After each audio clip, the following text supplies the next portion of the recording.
More like Pelicant. Pacers beat the Pelicans, continue to be one of the more confusing teams in the NBA with a very high level. How'd they get it done? Why it was a game about the stars to me, and so much more coming on today's Locked On Pacers podcast. You are Locked On Pacers, your daily Indiana Pacers podcast, part of the Locked On Podcast Network, your team every day.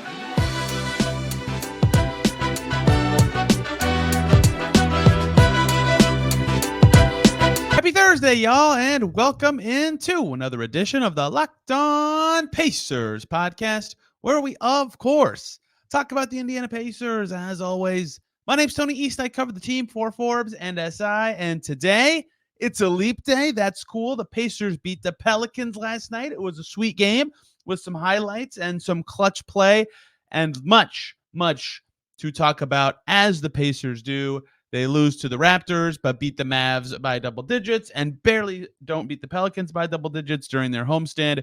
Weirdest team, but their high level was high again on Wednesday as they beat New Orleans in their place. The first quarter got it done. If you just looked at the box score, if you just looked at the final score, you would not know that this game flow is extremely weird. And I have a lot to talk about from the game flow perspective, because going through the game chronologically will actually kind of tell you how everyone on the Pacers was so important to this win. And yet, when we zoom out and talk about this game, what I think is a key focus is the stars. Of course, lots of guys had really good games, and we'll talk about them, but something about Pascal Siakam and Tyrese Haliburton in this game, the twinkle in their eyes, the way they were playing off of each other, to me, is the story and takeaway from this game. The final score, if you didn't see it yet, was 123-114. It looks like a 9-point Pacers win.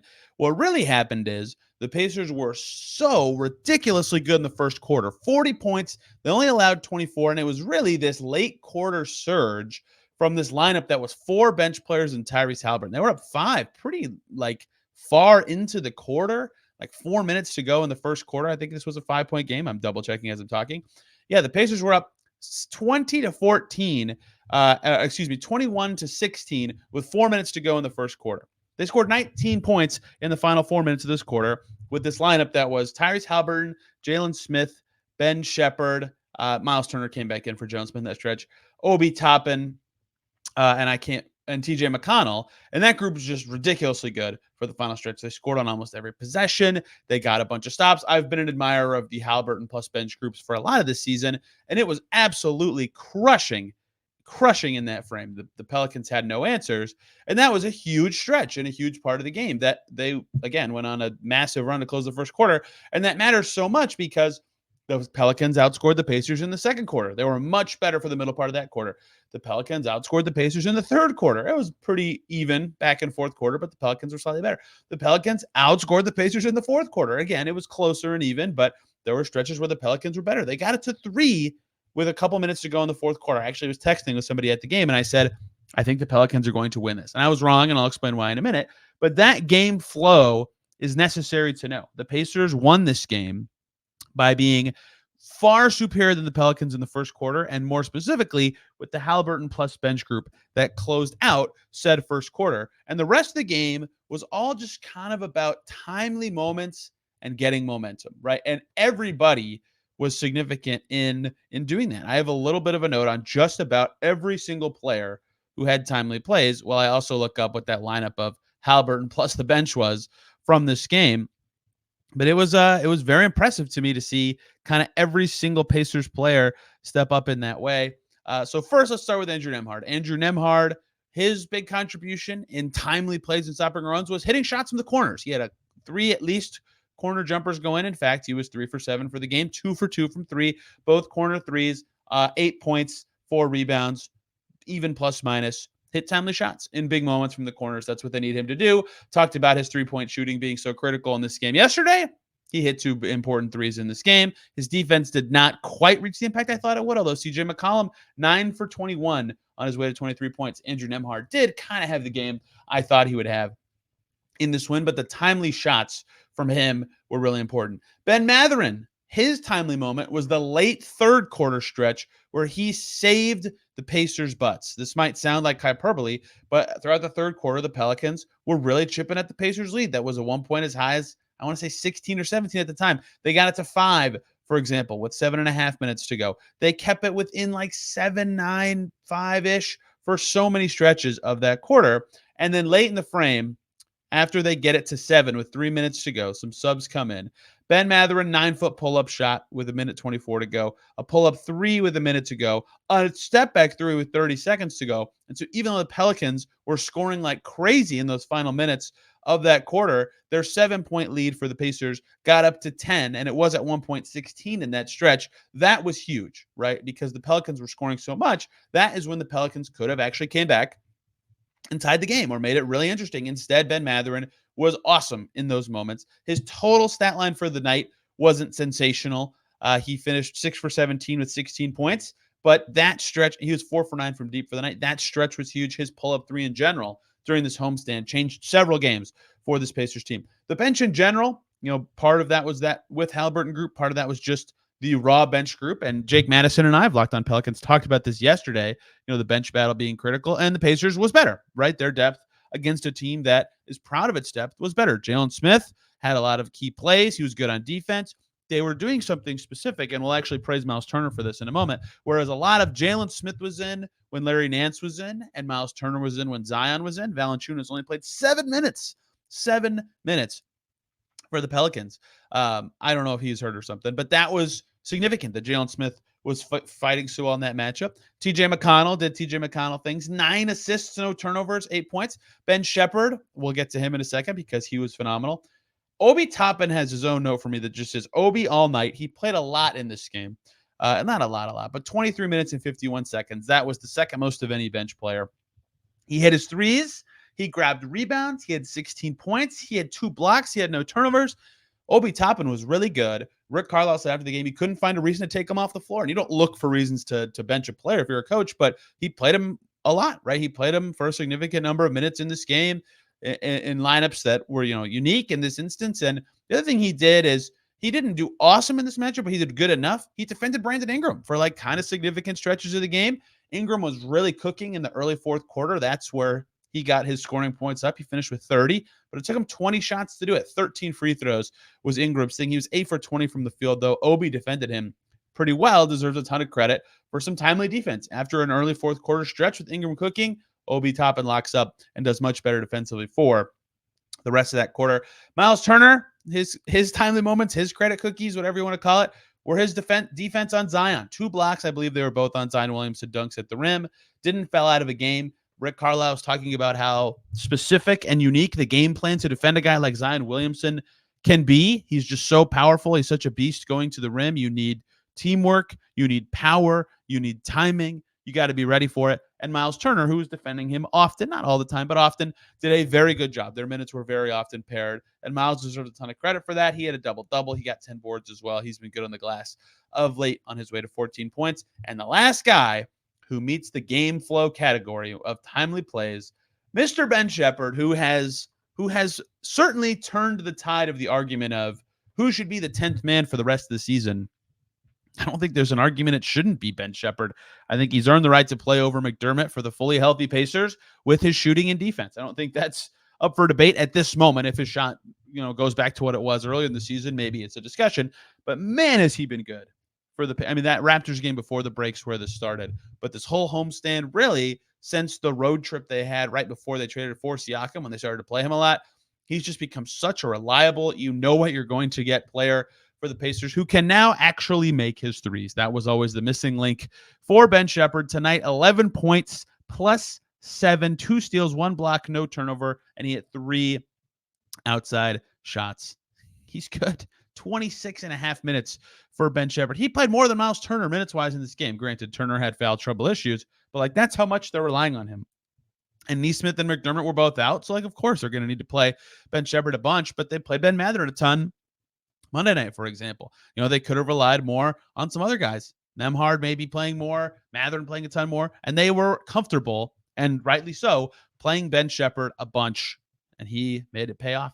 Everybody with timely plays all night was required, whether it was threes, whether it was stopping a star on the other team, whether it was making the right plays on defense like Jalen Smith. Everybody had to do something, and they did it, and that's how the Pacers won this game. And yet, I still think the clutch play that we haven't even got to yet. One, highlights the story of this game, and two, leads to a bigger conversation about Pascal Siakam and Tyrese Haliburton and their effectiveness for this Pacers team. And that's coming right up in just a second here on the Locked On Pacers podcast. But first, we got to talk about eBay Motors, our partners who have teamed up with Locked On Fantasy Basketball host Josh Lloyd to bring you some of the best fantasy picks each week, all season long. Whether you're prepping for a daily draft or scouring the waiver wire every week, we're going to provide you players that are guaranteed to fit in your roster. So let's see who Josh has picked out for us on this week's eBay's Guaranteed Fit Fantasy Picks of the Week. Well, how about a Pacer? Bennedict Mathurin, who Josh describes and says Mathurin is in career best form and posting numbers in multiple categories. Tons of concerns for consistency, but while he's rolling, he is worth using. Other guys on this list, Joap Reith of the Trailblazers, if could be playing more if DeAndre Ayton's hand injury is serious. He's been playing well all year. He got a contract that he earned. DeAndre Hunter is shooting better for the Hawks and will be getting more touches with Trae Young now. Dennis Schroeder going to be getting touches and playing more with the Nets with Ben Simmons coming off the bench. And Corey Kispert, larger role coming for him with the Wizards. He's shooting well. He'll probably be used more as the Wizards turn younger for the rest of the season. Josh Lloyd from Locked On Fantasy Basketball is going to help you win your fantasy championship, while eBay Motors knows a championship team is about every player being a perfect fit. That's the same with your vehicle. Do you remember your dream ride? Do you have a core memory of your favorite car? You got to keep that thing running. And with over 122 million parts for your number one ride or die, you can make sure your ride stays running smoothly. Brake kits, LED headlights, roof rack, bumpers, whatever your baby needs, eBay Motors has it. And with these prices, you are burning rubber, not cash, because everything with eBay's Guaranteed Fit is guaranteed to fit your ride the first time, every time, or you'll get your money back. So keep your ride or die alive at ebaymotors.com. eBay Guaranteed Fit, only available to U.S. customers. Eligible items only. Exclusions apply. And we are back here on Locked On Pacers. Thanks for making us your first listen today and every single day. For your second listen, Locked On Pistons, because the only transaction recently, the Mike Muscala buyout in Detroit. We'll talk more about the buyout market tomorrow on Locked On Pacers, because that's March 1st. That's the last day. Maybe some late candidates will come in, but then we can really dive into what the Pacers should do with their 15th and final roster spot. Today, we are going to keep talking about the Pacers' win over the Pelicans. And I just talked about timely plays for lots of guys, and none of the guys I mentioned intentionally were Pascal Siakam or Tyrese Haliburton, because I wanted to save that conversation for its own thing. The whole game, I mean, if you pull up the game chart tab on NBA.com, you can see, what the Pacers' lead was throughout the game, and watch it go from 20 in the second quarter, and it trickles down to 6, and then it gets up to 15. So their top lead is higher. And then it gets down to 5, and then it gets back up to like 12. And then it gets down to 3, and then they hold on to win. The whole game was like that, where the Pelicans would get into it, and the Pacers would respond, and over and over and over again. But the Pacers' lead at the lowest point of every Pelicans run kept getting smaller and smaller. They were running out of time, and that slow drip, like I was talking about earlier, made it feel like the Pelicans could come back. They were playing better than the Pacers for the last 36 minutes of this game in total. There were obviously stretches where the Pacers were the better team, and the Pacers were so much better in the first quarter that results-wise it didn't matter, but it felt like it could matter. And that's why when CJ McCollum scored with 3 minutes and 15 seconds to go to cut the Pacers' lead to 3 points, I thought, oh boy, this could be a tough one for the Pacers to swallow after their big first quarter. Myles Turner had just come in. Zion Williamson had just come in with 3:24 to go. It felt like a chance for the Pelicans to win this game. Here's what happened for the next 2 minutes of basketball. 2 minutes and 57 seconds to go. Bang. Tyrese Haliburton drills a 3. CJ McCollum misses on the other end. But on a scramble for the loose ball, Myles Turner fouls Herb Jones. He hits the free throws. And then the next Pacers possession, Tyrese Haliburton, time ticking down, pressured away from the play, flings a pass into Pascal Siakam for a layup. Pacers now up 6. Zion Williamson misses. Good defense from the Pacers. They get the rebound. Next possession, they bleed a bunch of clock. Boom! Tyrese Haliburton hits Pascal Siakam for a dunk. They force a stop on a CJ McCollum layup. Myles Turner grabs the rebound, his 10th of the game, and 1 second later, boom, Pascal Siakam scores on the other end. Beautiful pass from Tyrese Haliburton once again. And all of a sudden, with 1 minute and 17 seconds to go, the Pacers are up by 10 They were up 3 less than 2 minutes before that, and it felt like the game was slipping from their hands. And for 2 minutes, outside of one foul, fighting for a rebound, they were awesome. And the 2 stars were the ones who got it done. Haliburton hit the 3, which he needed that. He was having a sluggish night. And I'll talk about his statistical night because I saw some misguided, I think, commentary about his performance. But then as the pressure ramped up, he found the right guy, and that guy was Pascal Siakam down the stretch. Here's why I think the Haliburton commentary from this game was relatively misguided. I actually had this interaction with a fan during the game, and Haliburton's stat line, certainly pedestrian for his standards, right? 7 for 15, 17 points, 13 assists. But he was plus 11. They were kicking butt in Haliburton's minutes. So here's what my assessment of what going on was. I mean, I'm sure many could disagree. Herb Jones, among the NBA's best defenders, for my money, a first-team all-defense guy, right? Herb Jones was on him a lot. And the Pelicans would routinely send a second player when there were actions involving Haliburton to deter him from doing anything. It's not like he was just not doing anything. It's just he was making the pass because there were 4-on-3 situations elsewhere. That's why he had 13 assists. And so, obviously, until late in the game, right, the first couple quarters, he was not shooting well. And that makes his numbers look bad. So what my assessment of this game was, is that was it. He was just shooting poorly. He was doing everything else in terms of creating shots, running the offense pretty well. And as if you're watching the Pacers a lot, Siakam had 5 assists in this game. He was handling the ball a bit more. He had 24 points, and we'll talk about that in a second too. They were using Haliburton as a screener more. You've seen that kind of evolve because I asked him about this after the game, right? Buddy Hield used to be that guard screener. And Haliburton thinks he's a pretty good screener for a guard. And he's the best shooter now of their perimeter players. So him being that screener that forces defense to panic when he pops off a screen or goes screens is really valuable, especially when Siakam has the ball. So they would clear out the wings. They would give them space to run that pick and roll, the 1-4 stuff, and Siakam would either have space or Haliburton would be open. And so if Haliburton's getting all that attention, he shouldn't be shooting. He should be passing. And so he was just missing until late in the game when he was not missing and was instead taking over the game. So that is my assessment of his night. Was not that he was playing poorly. I think he played poorly against the Raptors, and I said so 2 days ago on the show. I don't think he played poorly tonight, and he really ramped it up late. But Herb Jones was amazing, and that was a big part of this. You could even look at the box score after the game. This is the perfect explanation of this Pelicans loss. Herb Jones played 38 and a half minutes in this game. That's a ton. That was the most of any player in their team, and he was plus 8 for the night. The Pelicans lost by 9. So that means in the 9.5 minutes that Herb Jones was not on the floor for New Orleans, they lost by 17 in 9.5 minutes, right? That is how much they relied on him. Some of that's Trey Murphy, some of that's Jordan Hawkins, some of that's Brandon Ingram, whoever is playing his de facto role as their key stopper on the floor or trying to guard whoever. They just needed him. He's so good. He's such a good player. He's such a good defender. And you saw that in this game, and it was really impacting Haliburton. But Haliburton got it done late, and that was huge for the Pacers, and quite frankly, something they should expect. He's a very good clutch player. He always has been. And despite struggling for much of this game, when it mattered, he was awesome. He had 7 points and 4 assists in the fourth quarter of this game, right? So he had 10 points and 9 assists entering the final quarter, and he just stepped up when it mattered. And Siakam, of course, did too. I mean, he actually made the shots. They were all extremely easy, and that's credit to Tyrese Haliburton in those instances. But Siakam played a very good game as well, and I want to talk about their pairing in just a second.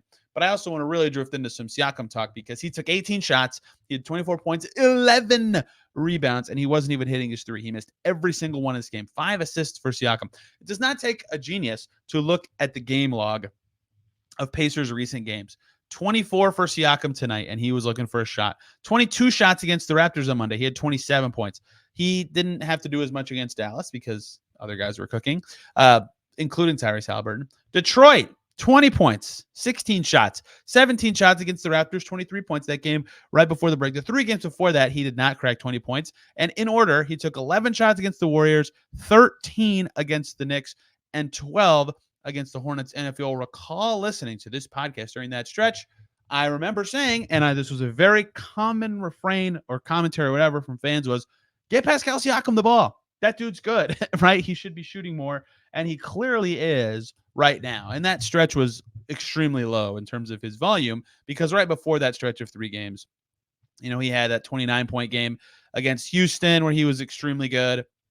He had a 25-point game against Charlotte, right? He's had phenomenal games and gotten the ball plenty against the Pacers. But they had that stretch where they just drifted away from him a bit. They're getting back to him. He's figuring out where he can be more comfortable with this team, where his shots are going to come from. He's figuring out how his pairing with Tyrese Haliburton is going to work. And you're seeing that really evolve in these recent games in a way that's been significant for his involvement, for him getting good shots, either with good matchups or from spots that he likes, and in a way that him and Haliburton can make defenses panic and make other guys have good shots. That pairing is evolving in a way that is significant for the Pacers, and they were massive, absolutely massive in the clutch of this game. A clinic, if you will, of clutch play from the Pacers, who win, who are right in the thick of the standings. We'll talk about that in just a second. And the Haliburton-Siakam pairing, Pacers-Pelicans again on Friday. So plenty more to discuss from this game heading into that one. But first, let's talk about Grammarly, a group of people that I use every single day. All those emails, reports, and presentations are piling up, and they're equally important to collaboration needed to get things done. Grammarly can help, and no matter what kind of work you do, communication is key, and Grammarly is your AI writing partner to help you communicate more effectively and efficiently so you can make a bigger impact at work. I use it for a lot of copy editing, typos, things that don't sound right in a sentence, just in general, fixing mistakes. Grammarly is perfect for that. It makes me more confident in my writing. You can be more efficient knowing that it's checking you along the way. It's absolutely fantastic. 96% of Grammarly users report that Grammarly helps them craft more impactful writing. It works across 500,000 apps and websites.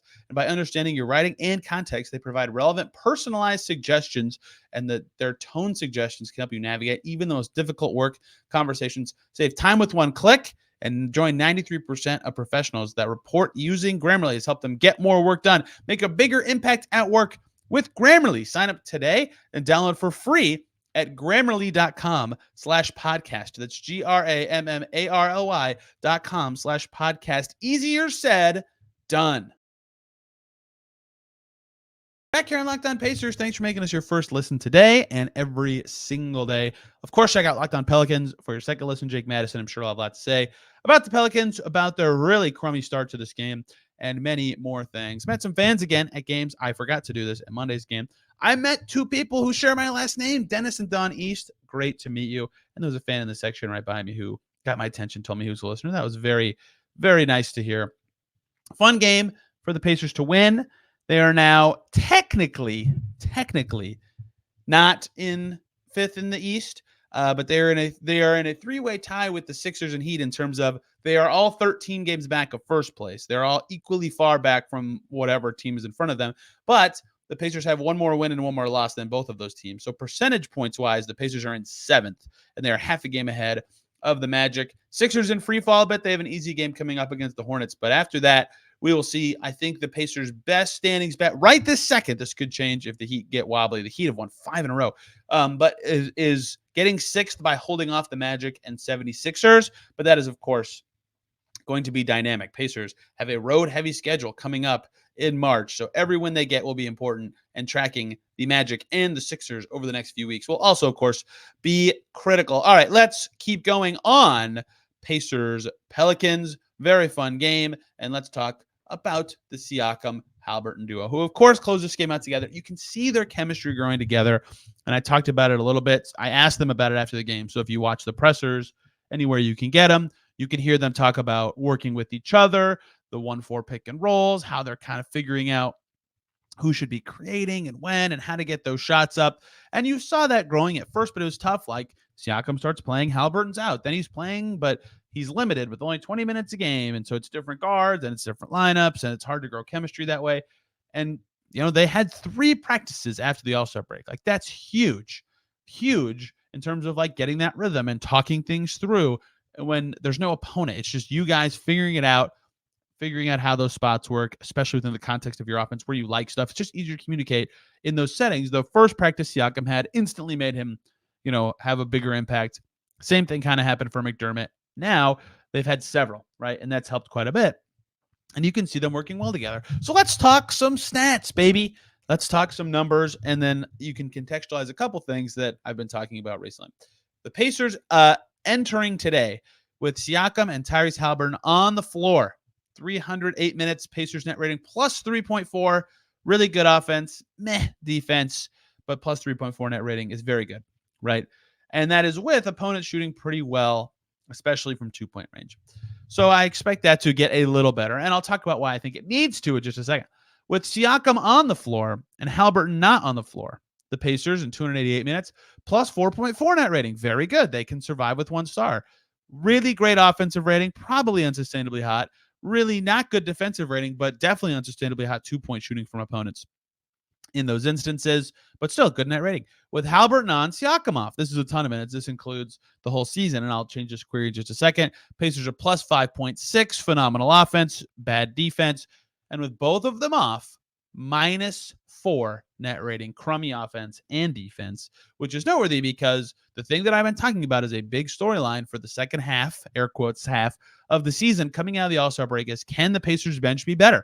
Because they're going to win the minutes with the stars on the floor. And that's why I think it's so interesting that Carlisle turned to that Haliburton plus bench group at the end of the first quarter. That was a thing early in the season, and we haven't seen it as much as the season progressed for various reasons, injuries, rotational changes, trades. But I think it's a good group, and you can go Siakam plus bench then in the middle of the second quarter and then get the starters back in. There's a lot of ways it could go, and I'm rambling a bit. But even if you just include games with both that Haliburton and Siakam both played, right? So you're not counting the stretch of the season before Siakam got here, and you're not counting those games where Haliburton was out and Siakam played. You get a great number with Haliburton on, Siakam off. You get a great number with both of them on, the same one I already said. A worse number with Siakam on, Haliburton off. Their defense has been atrocious in those minutes, which is very surprising to me. And then an awful number, an absolutely atrocious -7.7 with neither of them on. That's games, again, that they both played in.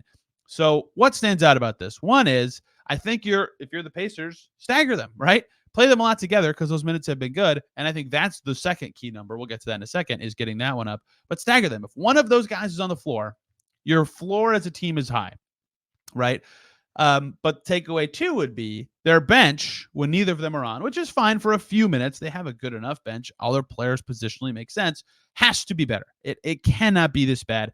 Now, numbers-wise, this will go up. Their offensive rating in 125 minutes with neither Siakam or Turner on the floor in games they both played in for the Pacers is 105.9. It's going to be better than that. Awful from 2, below 33% from 3. And I know the shooting of that second unit isn't awesome, but that's going to be better, right? It just is. So that will help a little bit. And that's what we've talked about. That bench group has to be better. And I think it will be. So there's 2 numbers I think need to improve for the Pacers.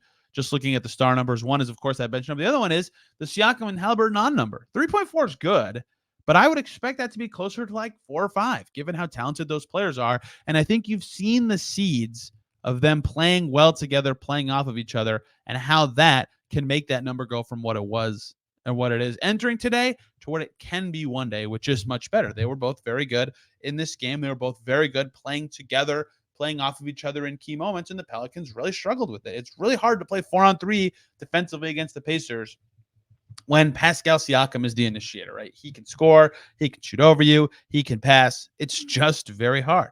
So that is, I think, the thing that stands out to me the most from this game is you can get into the nitty-gritty, and I did, about all the important players and roles that guys stepped up into. And the Pacers don't win this game without them. I don't want to diminish what they're saying, but the key long-term takeaway, especially in those clutch moments, was this is what the Pacers stars, Tyrese Haliburton and Pascal Siakam, can do together against a good team. I believe, I will double check, the Pelicans are a top 10 defense. Pacers tore them up for most of this game. 40 points in the first quarter, massive clutch success. Yes, the Pelicans entered the day. Oh, I'm not good at using this. In 6th in defensive rating. And the Pacers found ways to score on them, to score 123 points against them, and to carve them up in key moments. That says a lot about where they are. That says a lot about the growth of the Pacers to this point in the season. And to me, potentially where they're headed now that they have healthy Haliburton, not in a minutes restriction. They've had practice time with both of their stars, and they can grow going forward. Road trip coming up for the Pacers in New Orleans on Friday. 2 games in Texas against the Mavs, and I believe the Spurs coming up after that. Going 2-1 on that trip would be awesome for the Pacers, whose schedule does get a little tricky for their next half dozen or so games. Picking up as many wins as they can would, of course, be crucial. And we'll, of course, cover it all here on the Locked On Pacers podcast. Tomorrow we'll have a guest to talk some buyout market, talk some Pelicans, talk some Pacers. Not sure who yet because I'm bad at planning. Guests this week have been really behind on work, but don't worry, there will be somebody. And, of course, Monday We'll talk Pelicans game. We'll talk Spurs game. We'll look ahead to many other things coming the Pacers' way in future games. So much to talk about this team with the stretch run coming. Thank you all so much for listening. Have a wonderful, wonderful day, and we will see you soon.